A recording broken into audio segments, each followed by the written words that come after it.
The latest gaming laptops from Lenovo. Welcome back to Techstination. I'm Fred Fishkin. With us from Lenovo is Senior Technologist Kevin Beck. Hi, Kevin.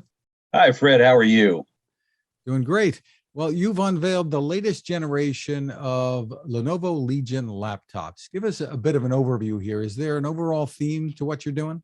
There is, absolutely. The Lenovo Legion 7 and the Legion Slim 7, the engineering teams, obviously working through multiple generations of these products, concentrate on a specific set of improvements for each generation. And for this generation, it's really around three areas: improving the performance of the gaming laptops, obviously of paramount importance to the customer set for this sort of laptop. So performance, the display, and then a lot of focus on the overall design, both the mechanical engineering and a lot of the things that are under the covers that just make the overall gaming experience better.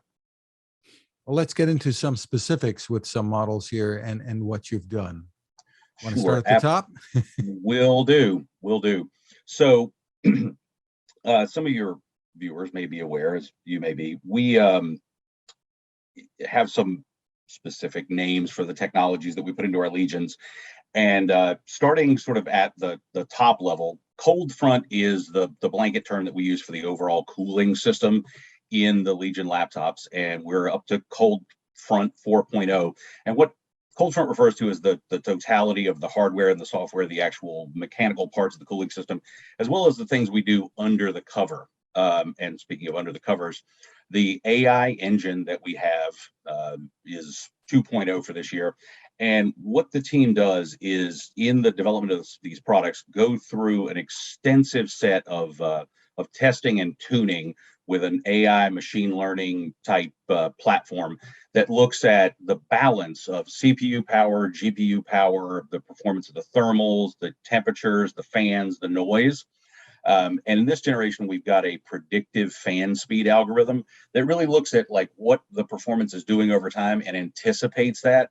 So not to get overly technical about it, but it gives you more time under the curve by anticipating, by knowing how the games perform under certain circumstances, and predicting that fan performance or anticipating what the fan is going to need.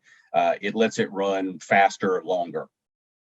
Right. So from a software tuning perspective, that's probably the main difference. We've also got power profiles, because not everybody is running on full power all the time with it plugged in.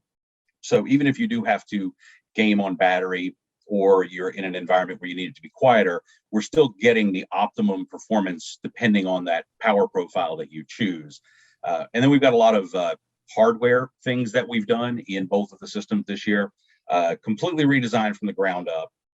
We'll talk a little bit more about the design later, but we've greatly more than doubled the number of air intake holes. I believe it was about 500 last year, and we counted this year. Up above the keyboard bezel, you've got 1,172 precision CNC drilled air intake vents. But I think probably what is of most interest to people on the higher end, the more performance-oriented Legion 7, is the new vapor chamber cooling system that we've got. So that, in conjunction with the new phase change thermal compound that we're using, along with making the fan blades, I think it's 67% thinner, slightly larger fan assemblies. The big takeaway here is that because we're sharing those cooling duties between the CPU and the GPU, under certain circumstances when the GPU demands it, we're able to shift the total thermal load management away from the CPU and boost that NVIDIA 3080 in the Legion 7 up to 175 watts of TDP. So just absolute maximum performance out of a laptop of this size. Terrific. Now, you mentioned there were differences in the displays with this release. Tell me about it. Sure, absolutely. So one thing that people will immediately notice, I think, is that we've shifted to 16-inch displays this year from the older 15.6. But more than just the size, it's the aspect ratio. So we're at 16:10 aspect ratio on both of these, which gives you mathematically 11% more space. And it lets us keep the footprint almost exactly the same as the previous generation. So you're getting quite a bit more screen real estate because the screen is taller without necessarily having to have a much larger system. That said, or I should say, one of the other benefits that we get from that with that aspect ratio and some of the things we've done on the design, like kicking the camera out into a notch that also serves to help you open this system with one finger, is that we're up to 93% plus screen to body ratio. They vary slightly by a couple decimal points, but over 93% screen to body ratio on both of these. So you're getting more active area for your gaming. And we've got a number of screen options. They're all WQXGA and up to, or starting at, or a base of 165 hertz, but we do have options, screen options up to 240 hertz with variable refresh rate and low blue light. And later this year, we're going to have a mini LED screen, which is amazing. Goes up to 1250 nits with DCI P3 color calibration. Pretty amazing stuff, I think. Tell me about the cameras that you're incorporating here, because those have become, I guess, of increasing importance to many gamers. Absolutely, because when you look at like how people game and live and use their equipment in a hybrid world, the camera's obviously of supreme importance. So we've upgraded both of these to have 1080p cameras available. They also have e-privacy shutters, right? Because you're not always gaming. Sometimes you're actually doing work in a coffee shop or in public. So upgrading the cameras, and as I said, sort of taking that camera, making more room for it by notching or sticking a notch out of the top, lets us get that better screen to body ratio, more usable screen, as well as creating a sort of one ridge that you can use to open the system with one finger. Has this whole pandemic environment changed the needs and expectations of gamers and your marketing as well?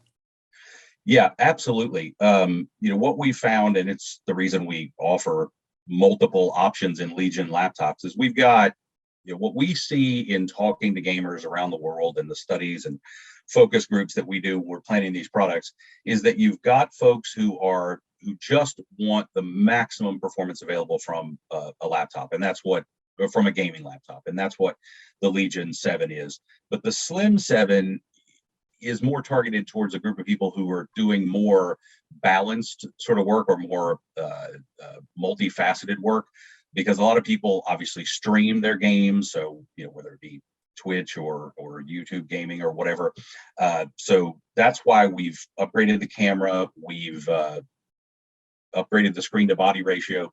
And one other key thing that comes into design is we know that not everybody is going to be sitting at their desk at home and using the big, massive power supplies that will run the systems at full power. We've added the option to and have an optional 135 watt, much smaller, much lighter, 135 watt USB-C power supply.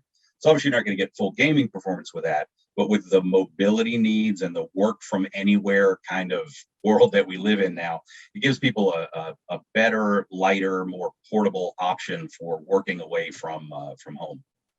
And I assume there are plenty of customers who say, you know what, I want this machine for both work and play, and so they've got to go for the max to enable the play side of things. Exactly. But our view is that even though the Legion 7 is a larger gaming performance laptop, you still don't give up anything on that. We've got maximum legally allowed, or at least for use on board an airplane, it's 100 watt hours is the maximum battery. So we've got 99.99 watt hour batteries in both of these, and combined with that smaller power supply option, I think it really does strike that right balance, as you say, between work and play. Let's tick off what the new models are, if you don't mind, and maybe where pricing starts too.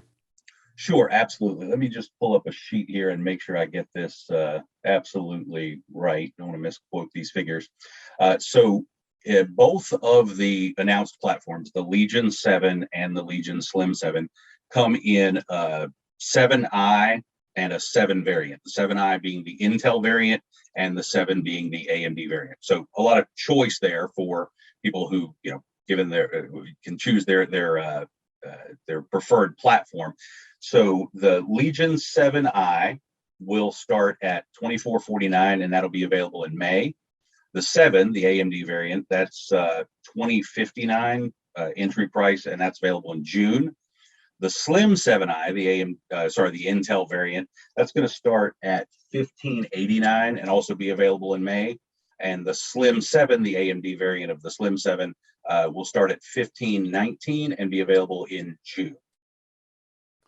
Terrific. And for more info, where's the best place for people to go? Is there a specific site?